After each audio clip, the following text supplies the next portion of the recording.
Eu sou a Nayara Lana, nutricionista integrativa e terapeuta energética. Nutrindo Corpo e Alma está aqui para caminhar com você nessa jornada de cura, amor e consciência. E hoje, o nosso convite é para a gente mergulhar numa questão bem profunda, baseada em projeções astrais e estudos espirituais.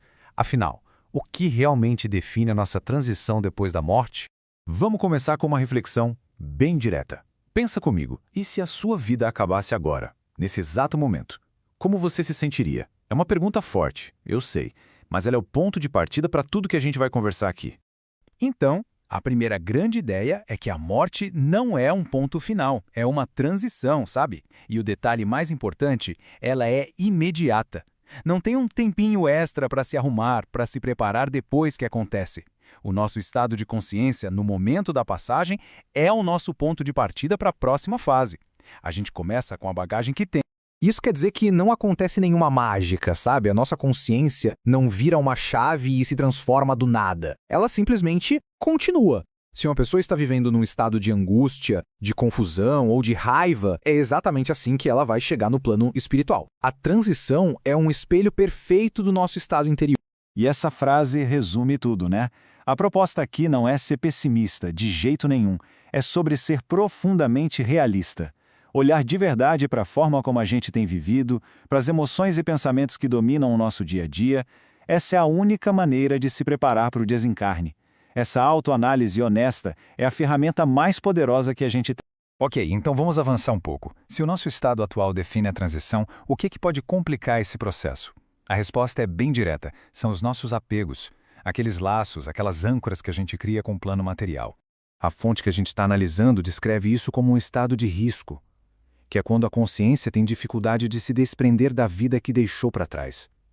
E é muito importante entender que isso não é um julgamento ou um castigo. É uma consequência energética. Tem tudo a ver com onde estava o nosso foco e as nossas preocupações aqui na Terra.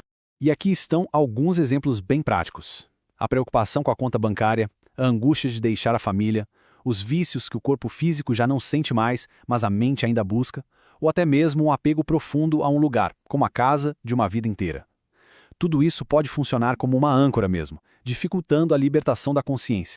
Então, o ponto crucial é esse contraste. Viver com desapego não significa não amar ou não valorizar as coisas que a gente tem. Significa entender que tudo é temporário. E essa consciência permite que a gente organize a vida de uma forma que, na hora da partida, estejamos em paz.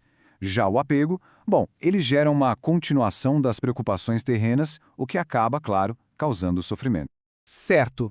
Mas e o momento da chegada no plano espiritual? Como é essa experiência inicial segundo a perspectiva que a gente está explorando?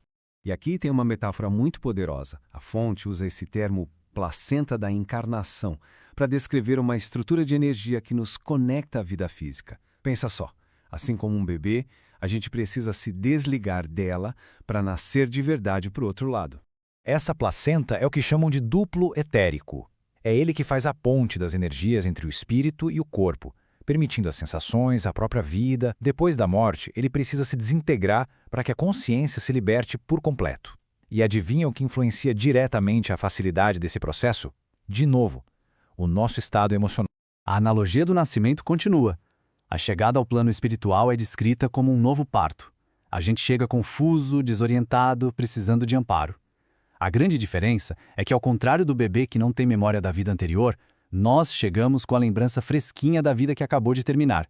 E isso pode intensificar a confusão e a saudade. Então, como vai ser essa experiência de chegada? Ela vai ser moldada por 3 fatores principais. Primeiro, o nosso estado emocional e de consciência no momento da passagem. Segundo, a forma como a morte aconteceu, se foi súbita ou gradual. E terceiro, o quanto a gente já tinha estudado ou refletido sobre esses temas em vida. Isso nos dá muito mais ferramentas para entender o que está acontecendo. Tudo isso nos leva a uma conclusão muito lógica e poderosa.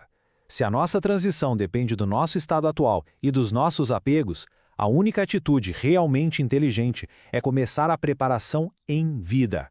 Agora. E a urgência disso é real.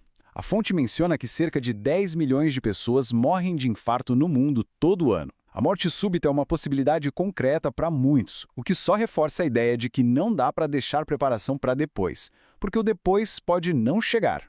E essa citação ilustra de forma brilhante a mudança de mentalidade que é necessária. O medo e o tabu em torno da morte nos impedem de nos preparar para ela. Encarar a morte como um caminho natural, uma passagem, nos permite viver com mais consciência e, consequentemente, morrer com mais paz.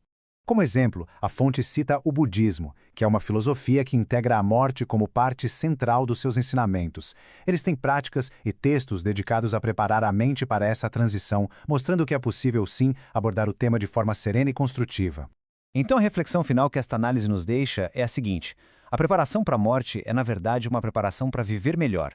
É sobre resolver pendências, cultivar um desapego saudável e cuidar do nosso estado interior dia após dia. A pergunta mais importante não é quando vamos morrer, mas sim como estamos vivendo agora. Se você gostou desse vídeo, comente, curta e compartilhe para que mais pessoas iniciem sua jornada de cura e consciência.